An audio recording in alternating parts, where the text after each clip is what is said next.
sizinle انظروا، savaşı نحن لا konuşuyoruz. نتحدث معكم عن الحرب، Barışı konuşuyoruz. بل نتحدث عن السلام. Dünya barışını نحن نتحدث عن كيفية تحقيق السلام العالمي. bunu konuşuyoruz. ولكن إذا كان هناك من سيهاجم تركيا Türkiye'ye من أجل الحرب barış değil, وليس السلام، savaş için فإن تركيا لن saldıracak تتردد olanlar في olursa خوض هذه الحرب Türkiye ولن تهرب bu منها. savaştan da وأقول ذلك بكل وضوح وصراحة. bunu da çok açık ve net söyleyeyim. אנחנו לא נסבול התבססות צבאית טורקית שיורדת דרומה, כי היא מאיימת עלינו. את זה העברנו באופן כללי. עכשיו אנחנו ראינו שיש כוונה של טורקיה להתבסס בשדה תעופה דרומית לקו שלה, קרוב לחלב, והעברנו מסר. איך אגדיר לך את המסר? Don't. המסר עבר? המסר עבר, אבל כנראה שלא לא שמעו אותו, אז דאגנו שיבינו אותו בצורה יותר טובה. And help the Syrian government. And by the way, full stop here. You've heard President Trump say before, in public, he's asked President Erdogan, why didn't you just take Syria on December 8th? If you were instrumental in helping them, why didn't you? Why didn't you just take it? President Erdogan responded, because we don't want it. We want Syria to be a sovereign and independent country as a canvas and a blanket in the middle of this very difficult zip code. Saudi Arabia feels the same. Of course, Israel feels the same. Memang benar kata pepatah, di atas langit masih ada langit. Pemahaman dasar itulah yang nampaknya perlu diingat betul-betul oleh Israel. Negeri Zionis yang berlagak sombong menyerang Suriah, kini justru tak berkutik setelah diancam Turki.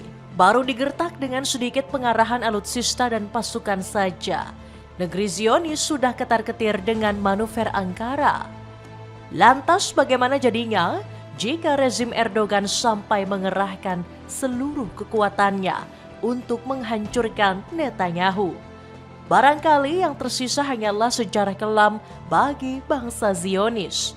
Apalagi mereka sudah salah besar menantang Turki yang mempunyai banyak sekutu.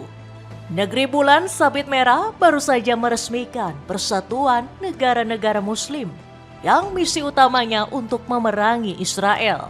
Bantuan dari negara militer masyhur seperti Pakistan dan Iran diyakini bisa menenggelamkan Tel Aviv. Apalagi Turki juga mendapat sokongan dari negara-negara NATO dan Eropa. Mereka bersedia mendukung Ankara yang sudah dibuktikan dengan memberlakukan sanksi berat kepada Israel. Tidak hanya itu, Netanyahu juga ditentang oleh sekutu terdekatnya. Siapa lagi kalau bukan Donald Trump? Di luar prediksi, Amerika Serikat justru tidak senang dengan manuver Zionis yang cari gara-gara dengan otoritas Turki. Apakah negeri Zionis bakal kembali diporak-porandakan oleh negara Muslim? Cetak Gol coba merangkum pecahnya perang Turki melawan Israel akibat kesombongan Netanyahu sebagai berikut.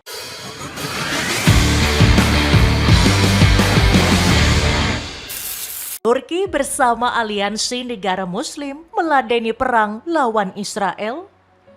Ketegangan antara Turki dan Israel semakin mencapai titik yang mengkhawatirkan. Perang besar kembali berpotensi pecah setelah serangan brutal Zionis kepada Suriah. Turki sebagai salah satu sekutu dekat Damaskus jelas tidak terima dengan tindakan ini.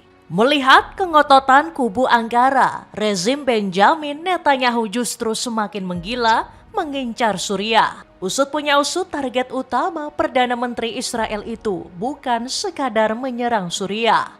Dirinya dengan sengaja ingin memancing perang dengan Turki yang selama ini selalu menghalangi rencana Israel.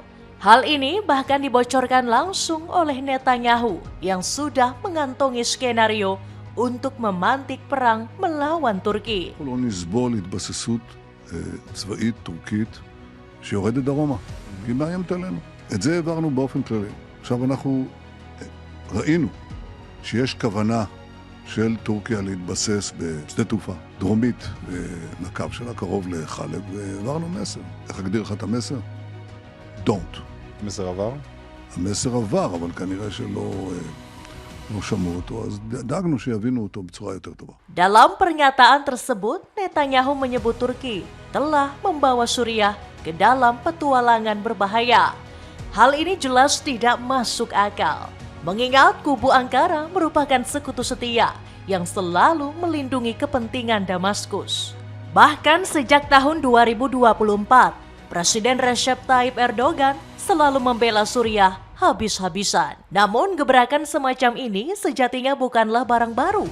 Selama beberapa waktu belakangan, Israel memang terlihat sengaja mencari gara-gara dengan pemerintah Ankara. Bahkan Hakan Fidan selaku Menteri Luar Negeri Turki memprediksi negaranya bakal menjadi target Israel selanjutnya setelah perang Iran gulung tikar. Dan ternyata prediksi tersebut benar adanya. Bahkan Israel kan selaku Menteri Pertahanan Zionis sudah mengeluarkan ultimatum keras. Israel tidak akan membiarkan pihak manapun mengancam keamanannya. Lebih baik bagi Erdogan untuk terus menyampaikan pidato kosong dan penuh delusi yang menentang Israel di parlemen Turki daripada menguji tekad Israel untuk membela diri. Tidak cukup di situ, Benjamin Netanyahu juga memberikan ancaman langsung kepada Erdogan. Jelang pemilu Israel, dirinya memajang foto para pemimpin Muslim yang seolah bakal menjadi target selanjutnya. Selain Erdogan, terdapat pula para pemimpin tertinggi Iran Mojtaba Khamenei, pemimpin Hizbullah Naim Qasim, serta wali kota New York Zohran Mamdani. Kendati pun begitu, Israel nampaknya sudah salah perhitungan dengan menantang Turki. Negeri bulan sabit merah bukanlah negara yang bisa diancam dengan cara-cara remeh seperti itu. Bukannya tunduk, pemerintah Ankara justru membalas ancaman remeh negeri Zionis. Mereka tidak hanya koar-koar, tetapi langsung mempersiapkan perang besar-besaran. Hal ini terlihat dari manuver mereka yang terus mengirim kapal tempur dan memperbanyak pasukan untuk berjaga di Suriah.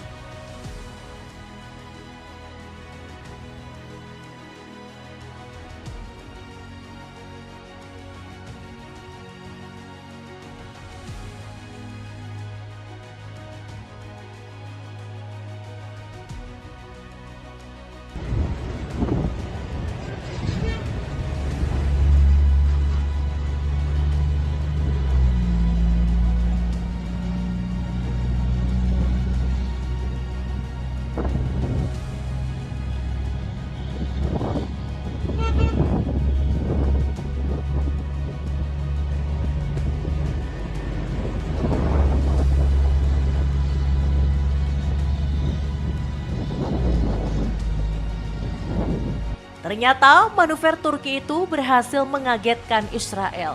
Baru sebatas pengiriman pasukan saja, negeri Zionis sudah terbelalak sampai ketar-ketir.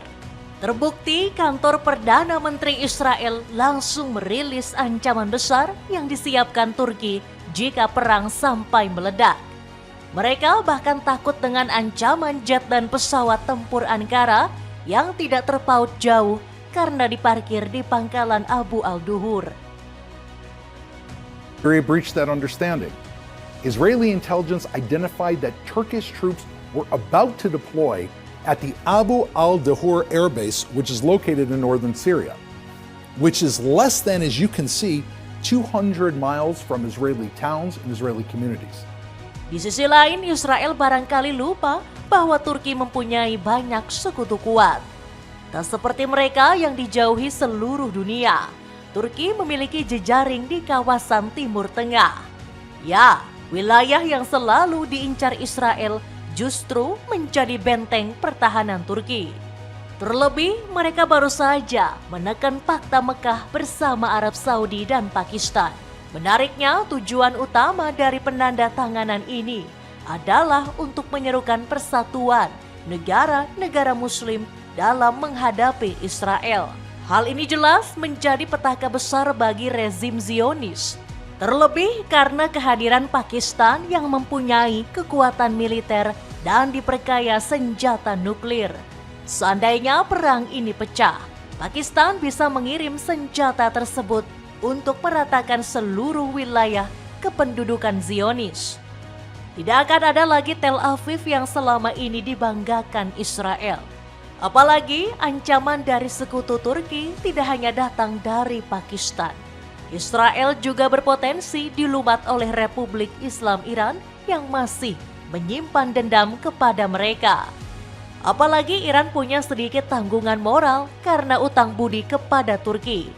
Saat perang beberapa bulan yang lalu, rezim mereka tidak jadi runtuh karena bantuan Erdogan yang mempersenjatai pasukan Kurdi untuk memerangi Israel. Memantik kemarahan NATO, Eropa tegaskan siap lindungi Turki. Tidak hanya negara-negara Muslim, perilaku Israel yang bertindak semena-mena di Suriah juga berpotensi memecah amarah NATO. Aliansi militer terkuat ini terkenal selalu satu suara menjaga kepentingan bersama. Masih terpatri jelas di ingatan kita semua bagaimana seluruh anggota NATO melindungi Greenland dari ancaman akuisisi Amerika Serikat. Kini, skenario yang sama berpotensi terulang dengan adanya ancaman dari Israel. Sikap Turki yang memang berambisi melindungi Suriah tidak akan dibiarkan menguap oleh sekutu NATO. Terlebih, Turki merupakan salah satu anggota penting dalam perkumpulan tersebut. Contohnya di sektor ekonomi, Turki menyumbang 6,301% dari total anggaran bersama NATO. Hal itu menjadikan mereka sebagai kontributor terbesar ke-7 dari total 32 negara.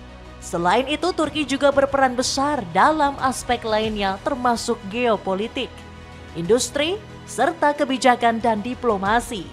Sebut saja peran mereka menjaga kawasan Euro-Atlantik dan Eropa Tenggara menjadi pemasok utama teknologi pertahanan modern bagi aliansi serta aktif dalam agenda NATO. Tidak cukup di situ, Turki juga memiliki andil besar dalam aspek militer. Menurut Global Firepower, Turki merupakan negara dengan kekuatan militer terbesar ke-9 dunia. Kehilangan salah satu sekutu terkuatnya merupakan ancaman besar bagi NATO.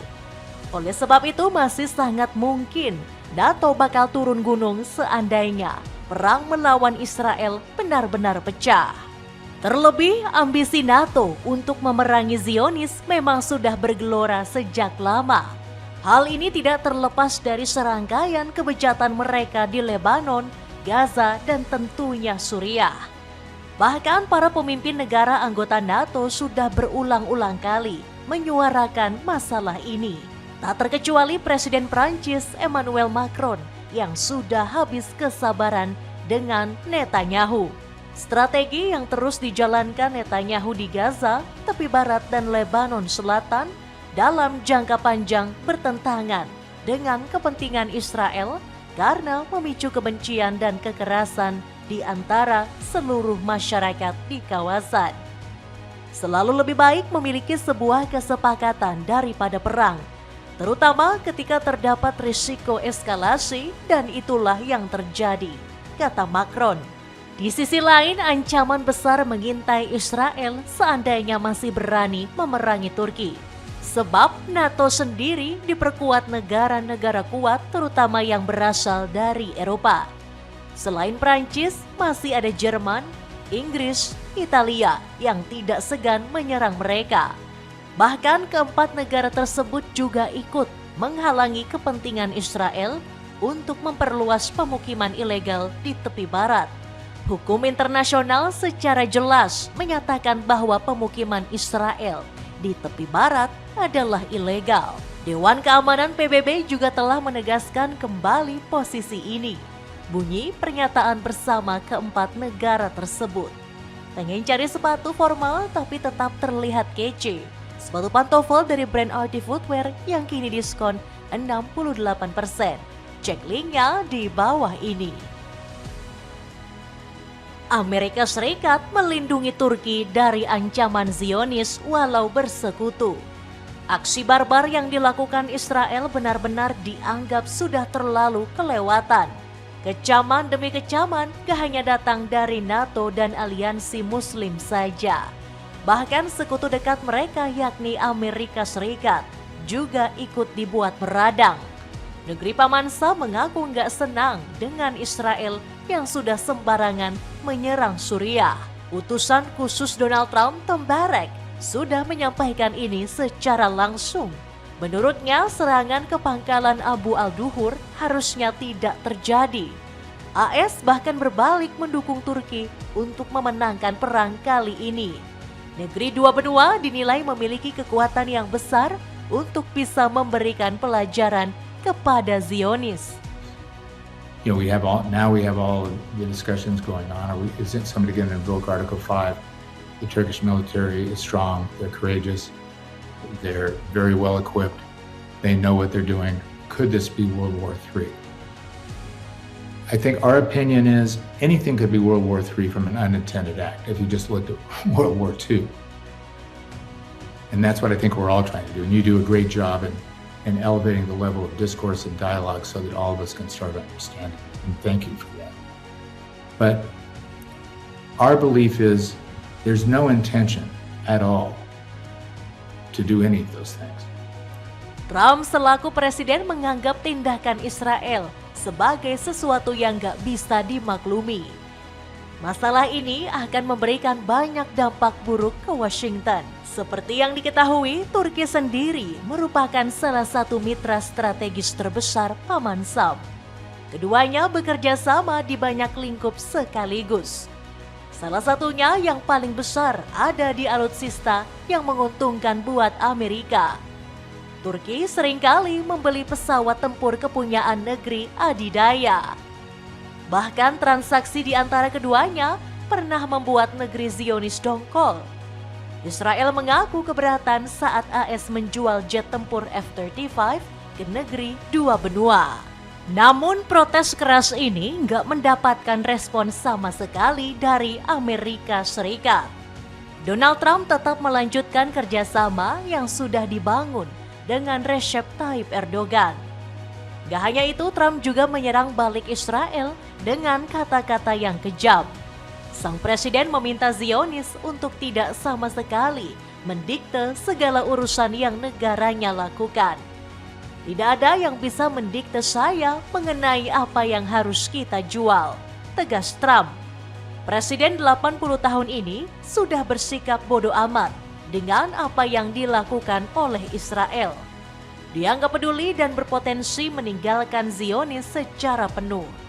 Kemarahan negeri Paman Sam sangat wajar, mengingat Israel yang terus mencari gara-gara. Benjamin Netanyahu terus melakukan pembangkangan dengan bertindak sendiri.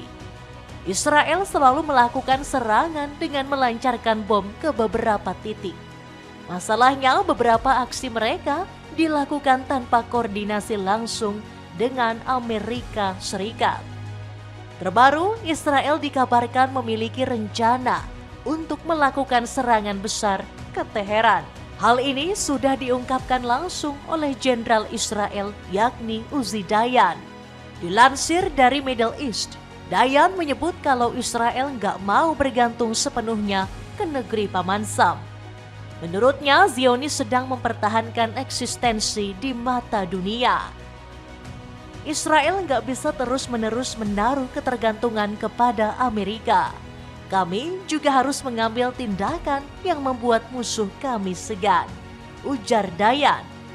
Pernyataan ini bisa menjadi bom waktu untuk Gedung Putih di kemudian hari, sebab AS akan terus terkena dampak apabila Israel masih melakukan aksi tanpa terkoordinasi oleh Paman Sam. Cari celana formal tetapi ingin terlihat kece? Cobain celana slim dari brand Good Ethics. Cek linknya di bawah ini. Itulah ulasan pecahnya perang Turki-Israel akibat kesombongan Benjamin Netanyahu. Bagaimanakah pendapatmu? Apakah Zionis masih punya amunisi cadangan mengingat semuanya sudah dikuras habis oleh Iran? Coba tulis pendapatmu di kolom komentar di bawah ini.